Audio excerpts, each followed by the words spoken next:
L'ornithophobie est la peur anormale et irrationnelle des oiseaux. Les oiseaux sont sûrement les êtres vivants les plus libres du monde. Ils peuvent se rendre partout sur la surface de la Terre. Rien ne les arrête. Et comme dans plusieurs œuvres qui ont vu le jour, s'ils décident de s'en prendre à l'espèce humaine, cela signerait la fin de l'humanité telle que nous la connaissons. Il faut dire que ces volatiles sont rapides, déterminés et possèdent un bec puissant. Zoé est complètement terrifiée par la simple vue d'un oiseau. Il peut s'agir d'une mouette, d'un pigeon ou bien même d'un corbeau. Depuis toute petite, elle les regarde méfiante en s'éloignant le plus possible d'eux. Aujourd'hui, il fait un temps radieux dehors et Zoé se promène au bord de la plage. Elle respire l'air frais procuré par les vagues de l'océan. Elle entend des cris d'oiseaux. Elle lève alors la tête pour voir d'où provient la source de ce bruit. Néanmoins, elle n'aperçoit aucun oiseau. Elle regarde alors partout autour d'elle, mais rien.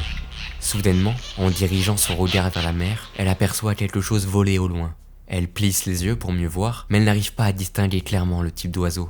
Et puis elle en aperçoit un deuxième, puis un troisième, puis un autre encore. Et encore. Le cœur de Zoé s'accélère et elle se met à reculer. Un caillou à moitié enfoncé dans le sable la gêne, et elle tombe sur l'étendue sableuse. Les cris des oiseaux se font de plus en plus forts, et elle les voit arriver droit sur elle depuis l'horizon. Zoé panique, elle crie, recule en rampant.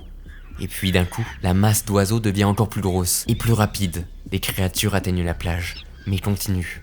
Problème, Zoé est sur leur passage. Elle réussit à rassembler ses forces pour se relever et courir, mais elle est percutée par un oiseau. Puis un deuxième, puis un troisième, et un autre encore, et encore. Les oiseaux filent à une vitesse à travers Zoé, complètement paniquée et terrifiée. Dans le brouhaha des cris d'oiseaux, on entend faiblement les hurlements de Zoé.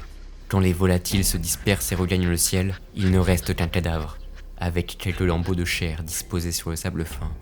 Les spécialistes ne pourront jamais dire ce qui a réellement poussé les oiseaux à faire ça. Pire encore, ils ne pourront jamais dire quelle espèce en est responsable.